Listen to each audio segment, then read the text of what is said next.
What they left out of their questioning of Michael Cohen says more about the degradation of my former party than anything they said.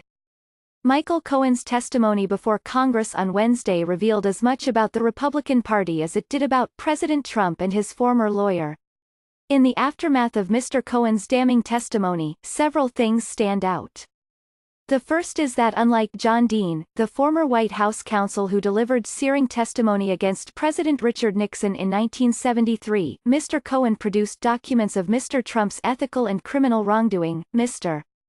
Dean had to wait for the Watergate tapes to prove that what he was saying was true. Mr. Cohen's most explosive evidence included a copy of a check Mr. Trump wrote from his personal bank account, while he was president, to reimburse Mr. Cohen for hush money payments.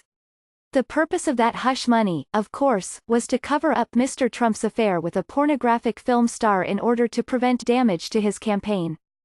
Other evidence produced by Mr. Cohen included financial statements, examples of Mr. Trump inflating and deflating his wealth to serve his interests, examples of charity fraud, efforts to intimidate Mr. Cohen and his family, and even letters sent by Mr. Cohen to academic institutions threatening legal actions if Mr. Trump's grades and SAT scores were released. Mr.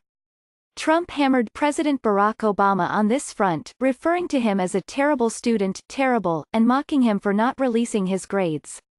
Yet Republicans on the House Committee on Oversight and Reform, in their frantic effort to discredit Mr. Cohen, went after him while steadfastly ignoring the actual evidence he produced. They tried to impugn his character, but were unable to impugn the documents he provided. Nor did a single Republican offer a character defense of Mr. Trump. It turns out that was too much, even for them. In that sense, what Republicans didn't say reveals the truth about what happened at the hearing on Wednesday as much as what they did say. Republicans showed no interest, for example, in pursuing fresh allegations made by Mr. Cohen that Mr. Trump knew that WikiLeaks planned to release hacked emails from the Democratic National Committee in the summer of 2016. In a sane world, the fact that the president's former lawyer produced evidence that the president knowingly and deceptively committed a federal crime, hush money payments that violated campaign finance laws, is something that even members of the president's own party would find disquieting. But not today's Republican Party. Instead, in the most transparent and ham-handed way, they saw no evil and heard no evil, unless it involved Mr. Cohen. Republicans on the committee tried to destroy the credibility of his testimony, not because they believe that his testimony is false, but because they fear it is true. By now Republicans must know, deep in their hearts, that Mr. Cohen's portrayal of Mr. Trump as a racist, a con man, and a cheat is spot on.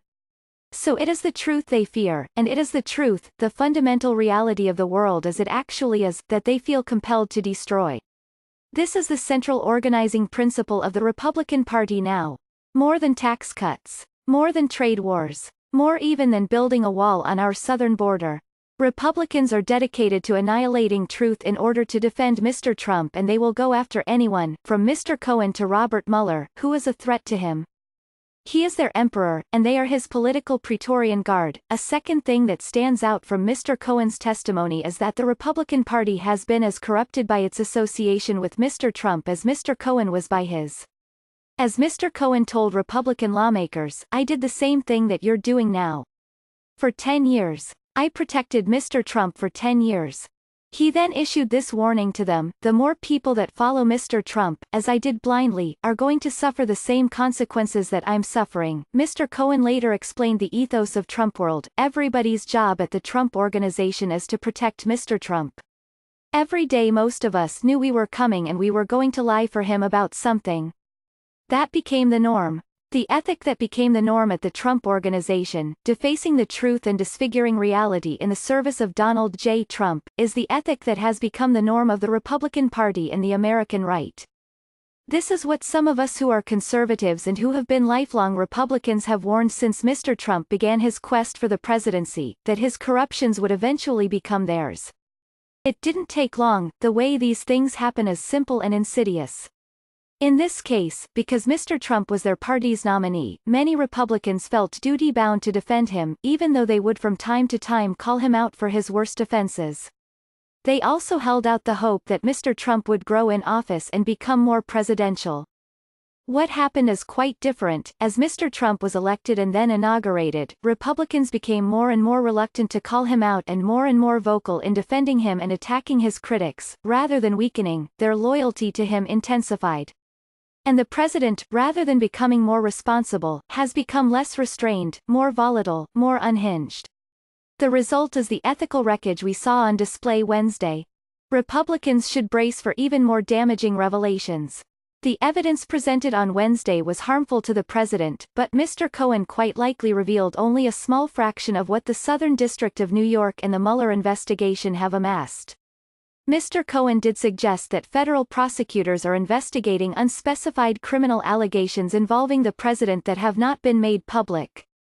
When this story is finally told, when the sordid details are revealed, the dots finally connected, the Republican Party will be the political and institutional version of Mr. Cohen, who squandered his integrity in the service of a man of borderless corruption. Peter Wenner, a senior fellow at the Ethics and Public Policy Center, served in the previous 3 Republican administrations and is a contributing opinion writer.